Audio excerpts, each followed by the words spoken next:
বহু বছর পর মানুষের আগ্রহের কেন্দ্রবিন্দুতে সংসদ অধিবেশন। তবে দিন যত পেরোচ্ছে জটিলতা বাড়ছে সংসদে। 7 কার্য দিবসে 2 দিন ওয়াকআউট করেছে বিরোধী দল। প্রথম দিন রাষ্ট্রপতির ভাষণ দেওয়ার প্রতিবাদে এবং ষষ্ঠ দিন সংস্কার পরিষদের সভা আহ্বান নিয়ে কোনো সুরাহা না পাওয়ার অভিযোগে ওয়াকআউট করেন বিরোধীরা। সশ্রদ্ধ চিত্তে সংকটের শুরু শপথ নেওয়ার দিন থেকেই। বিরোধী দলীয় সংসদ সদস্যরা জুলাই জাতীয় সনদ বাস্তবায়ন আদেশ মেনে সংস্কার পরিষদের সদস্য হিসেবেও শপথ নেন। তবে সরকার দলীয় সংসদ সদস্যরা সে পথে যাননি। সংসদের স্বরাষ্ট্রমন্ত্রী জানিয়েছেন এই আইনই অবৈধ। এমন আদেশ রাষ্ট্রপতির এখতিয়ার বহির্ভূত।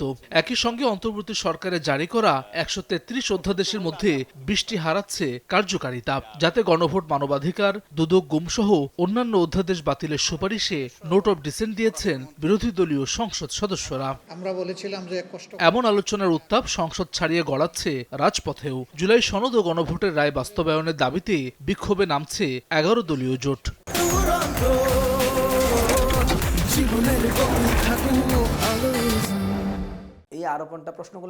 এই সংকটে ঐকমত্য কমিশনের উপর দায় দিচ্ছেন রাষ্ট্রবিজ্ঞানের এই শিক্ষক। তার মতে রাজনৈতিক দলগুলোর উপর অনেক কিছু চাপিয়ে দেওয়া হয়েছে।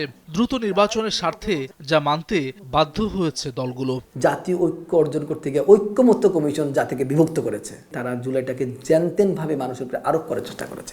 সবার সাথে আলাপ করে শেষ করতেন, যেই আলাপে শেষ হইতে সেই আলাপে স্টপ দিতেন এবং সেটাই গণভোটে দিতেন। তাহলে আমরা আজকে এই কেওয়াজে পড়তাম না। সরকার যেহেতু গণভোট সংস্কারের মারাত্মক পক্ষে ছিল, এটাতে মারাত্মক বাধা না দিয়ে নির্বাচনটা করিয়ে নেওয়া, এটা খুব বেশি অন্যায় না।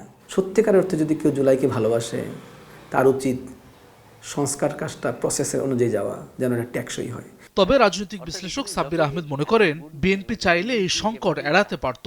এ অবস্থা চলতে থাকলে সুযোগ পেতে পারে পতিত ফ্যাসিস্ট শক্তি।